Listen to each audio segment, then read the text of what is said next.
আজকে আমরা ফটোশপে এই ধরনের পেইন্ট এফেক্ট দেখব। যেমন একটা পেইন্টিং হয়, এই ইমেজটাকে আমরা কিভাবে একটা পেইন্টের এফেক্ট, মানে যেন মনে হচ্ছে যে আমরা রুল দিয়ে এঁকেছি, স্কেচ করেছি রুল দিয়ে, এই ধরনের এফেক্ট আনার জন্য আমরা কিভাবে করব ফটোশপে, সেটা আজকে আমরা শিখব। তো তার জন্য আমাদেরকে প্রথমে এই ইমেজটাকে আমাদেরকে নিয়ে নিতে হবে। একটা ইমেজ আমরা নিলাম, যার মধ্যে আমরা এই এফেক্টটা দেব। এটাকে আমরা আনলক করলাম। তারপরে আমরা ডুপ্লিকেট লেয়ার করব Ctrl+J প্রেস করে।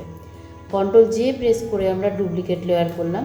এরপরে আমরা Ctrl+I ইনভার্ট করলাম ইমেজটাকে।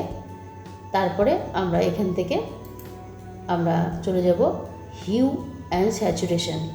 হিউ অ্যান্ড স্যাচুরেশনে ক্লিক করার পরে আমরা এখানে স্যাচুরেশনটাকে একবারে -100 করে দিলাম। তারপরে ওকে করব। তারপরে আমরা এই লেয়ারটাকে আবার সিলেক্ট করব। সিলেক্ট করার পরে এখান থেকে আমরা কালার ডজে ক্লিক করব। কালার ডজে ক্লিক করার পরে এখানে সেরকম আমরা কিছু এফেক্ট বুঝতে পারছি না। এরপরে আমরা চলে যাব ফিল্টারে।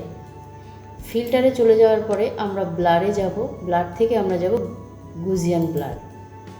দেখো এখানে দেখতে পাচ্ছ তোমরা যে এখানে একটা এফেক্ট কিন্তু চলে এসেছে, ঠিক যেন মনে হচ্ছে আমরা রুল দিয়ে স্কেচ করেছি। এবার এই অ্যাডজাস্টমেন্টটা আমাদেরকে ঠিকঠাক করতে হবে। এই অ্যাডজাস্টমেন্টটা আমরা ঠিকঠাক করে অ্যাডজাস্ট করে নেব। প্রয়োজনে আমরা এখান থেকে একটু লেভেলটাকেও ঠিক করে নিতে পারি। এখানে ক্লিক করব, লেভেলে যাব। লেভেল থেকে আমরা লেভেলটাকে একটু অ্যাডজাস্ট করে নিতে পারি। এই যে এইভাবে একটু অ্যাডজাস্ট করে নেব। ব্যাস, আমাদের কিন্তু এই যে একটা স্কেচের এফেক্ট, ঠিক যেন মনে হচ্ছে আমরা রুল দিয়ে এটা স্কেচ করেছি।